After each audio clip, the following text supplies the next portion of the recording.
already spoken, so pardon me in advance. My name is Tom Munz. I'm a Christian pro-life, original intent constitutional conservative.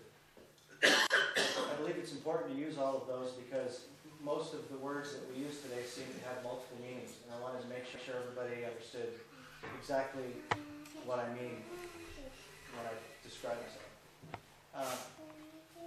The reason why I'm running for office is because I've become incredibly concerned, as many of you have, with the way things have been going, especially recently. Granted, this has been going on for a long time, but it just gets to a point where people have had enough. And to be honest with you, I actually got tired of yelling at my TV. I'm not getting a response. And I'm not getting a response on the telephone. And I'm not getting a response everywhere else. And as I go off and I chat with people in grocery stores, in gyms, and places like that, I found that people share the same feeling that I do. And so, for the last several years, I started reading about history, about the Constitution, about the sacrifices that our founding fathers had made, and learning what things like liberty, honor, integrity, common sense mean. And it became increasingly more clear to me that we were really on more of a path of destruction as a nation than anything that resembled what our founding fathers had for us. Again, the thing that really got me started was my concern nationally. And, you can watch Fox News and you can watch ABC News and you can watch all these other news channels, and they focus mainly on the national issues. And so the real thing that really got me concerned was things on a national level. And then when I started seeing things, how things started to work on that level, it wasn't then until I actually started bringing things home.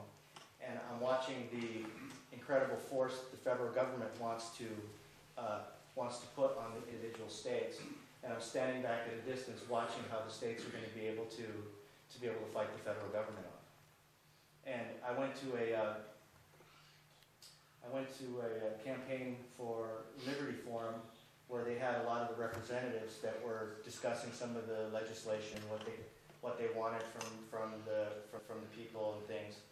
And one of the people actually, one or two of the representatives had actually said, we need somebody to be able to stand up for us. We need somebody to be able to stand up here with us because we can't fight this thing on our own. And if there's one thing that I can do is I can stand. I don't bow down very easily. And anybody that knows me will tell you that if out of anything that I can do or that I can't do, that is one thing that I will do. And so I'm kind of skipping all over the place here, but I've got my oldest is Tommy. He's 23. He just blessed me. Him and his wife blessed me with the first-time grandparents. We had a baby on 9/11, and I have a son now that's just graduated Middleton High School. He got a $30,000 scholarship. Praise God. Yeah. So he's actually going to Whitworth, which we're pretty excited about. And I've got another one that just entered 9th grade in the Middleton School District. And then I have Zach as my youngest. He's also my campaign manager / cameraman. And so I took him on a little adventure this year, being that I jumped into campaign mode. So anyway, I think that kind of getting back to all of the things that made me want to do this, the biggest thing is that I just don't feel like I'm being heard. You know, when I go and I try to call my congressman and I try to call these people and I call those people, you know, I very seldom ever get answers to my questions. And I don't know about you guys, but that gets a little old. Especially when you start seeing this snowball being built up and you start getting this feeling in your stomach that something is seriously wrong. And I don't know about you guys, but I don't sleep much.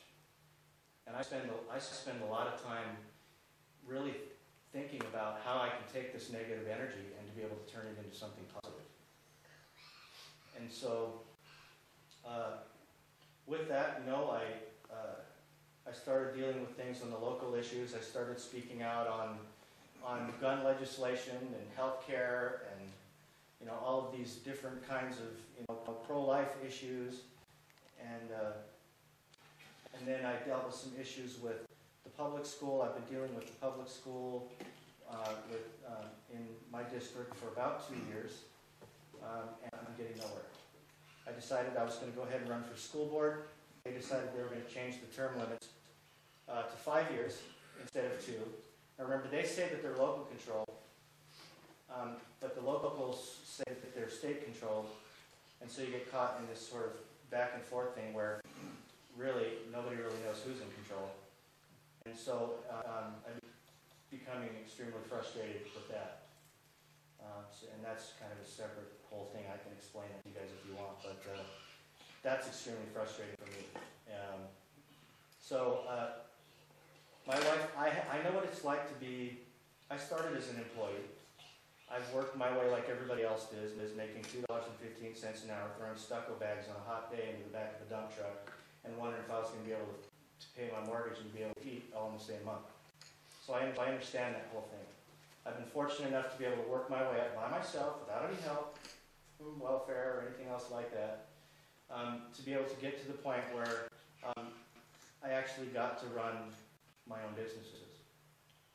So I understand what it's like to work harder and harder and harder and get less and less and less on your check as an employee, and have your healthcare costs go up, and to be micromanaged and not be able to do what you want to be able to do.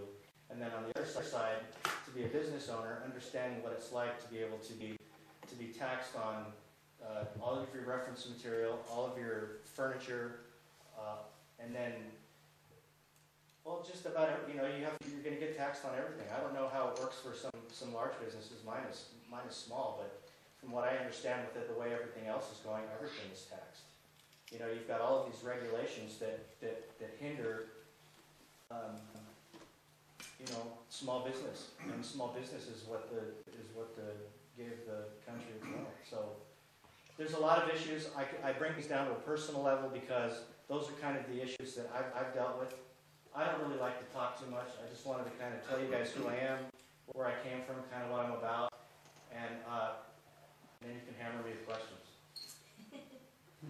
Well, I want to just interject here. When I first started interviewing Tom to see what kind of a candidate he was, I was dropping a few names about the Constitution, different Constitution authors, and we found out we had a lot of the same books, and studied the same people, had the same admiration for some of the other constitutional authorities in the country, and that really impressed me because he seemed to know it so well, and not only the Constitution but the principles, which are what really matters. And I'll just I'll just tell you, 2 or 3 Saturdays ago, Phil and I had breakfast with, well, and so did Greg, and a few other people in the community. Carlos Bilbao was there, and one of the things that he bragged about, I just want to share this with you so that everybody gets to hear it. He was just so proud that they had hired 45 new tax collectors in the state of Idaho. And I think I said, well, that's going to cost a lot for those salaries. And he says, oh, they're going to make their own salaries by what they bring in. Yep. And my blood kind of went cold. He was also angry because we hadn't received any stimulus money to put Idahoans back to work. Those are his words. Those were his words. No, that... And 2 years ago, he co-sponsored a homosexual bill and had his name on it. He just sort of bounces around. It doesn't really have any moorings. And, you know, with that, I'll let you ask Tom all the questions you want. I hope you will.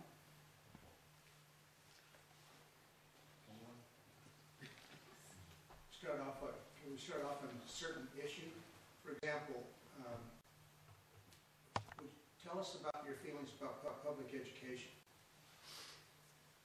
Honestly, now, you know, always on a state level, my experience is that this is a hot issue for everybody. And when we have a cut in spending for state education, public schools, people want to know why we don't have premier education. We want to spend a premium dollar on education.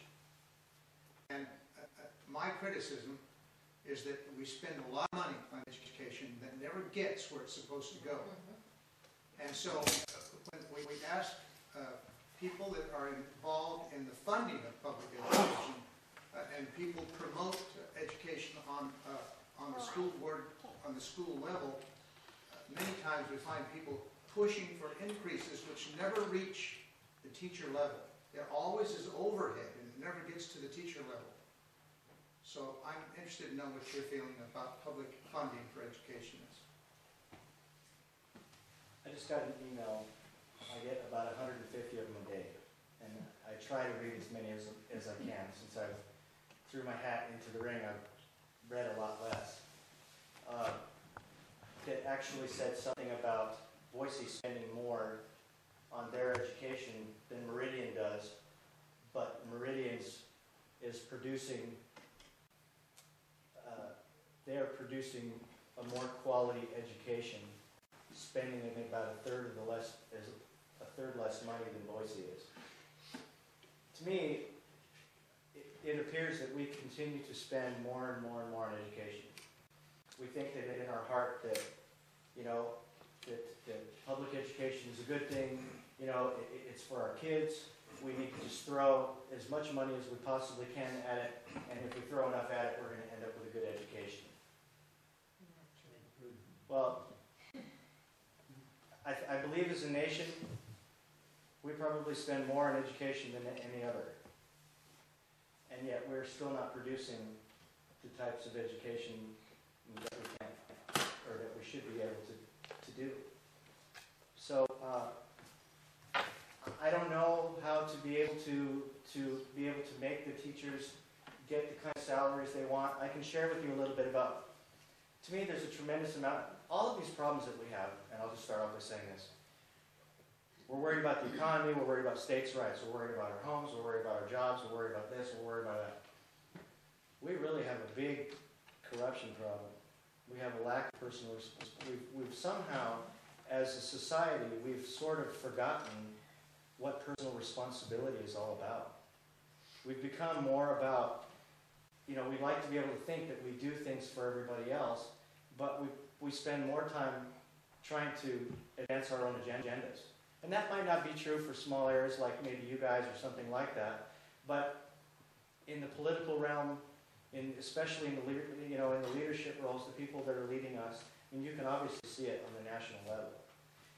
If people really became educated and sort of got back to almost like when you press a reset button for everybody to just stop for a minute and just to be able to see what we're doing, it just seems like we're out of control. And so it's really hard for us to be.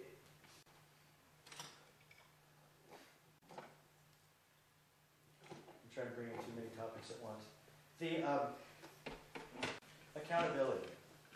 If I can most directly answer your question, is what needs to happen. And the problem with the accountability thing goes back to the whole personal responsibility thing. If we don't have people that have any integrity or have any honor in what they're doing, and they don't care for their fellow man, it doesn't matter how much accountability that we have, because we're going to have to transfer all the money from education or wherever else it is, of all the important things, to be able to create accountability committees, to be able to make sure that people are doing what they're supposed to be doing. To me, it all comes back to that. So while we're focusing on, oh my gosh, the economy's all messed up, and this and that and the other, and the thing that's really important to me, and I have no problem saying this, is that God used to be the cornerstone of American liberty in this country. He used to be it. He was the front of everything. You got George Washington and John Adams and all of our presidents. They really had a firm reliance on Almighty Providence. Everything that they did, from the time they landed in Plymouth Rock and everywhere else, and erecting crosses and all that, the first thing they did was give thanks to God. We've had 2 successful generations of kids that have had God stripped from school. We've got prayer in 63 that was taken out, the Bible in 1980, and look what's happening. It's pretty simple to see. We have life with God and we have life without God. There's no middle ground. Well, we've experienced God as a country 232 years ago. And now we're experiencing with life without God. And I ask most people, which would you rather have? I don't see. What do people tell you when I ask that question? I've never asked the question before, it just kind of came out off the top of my head.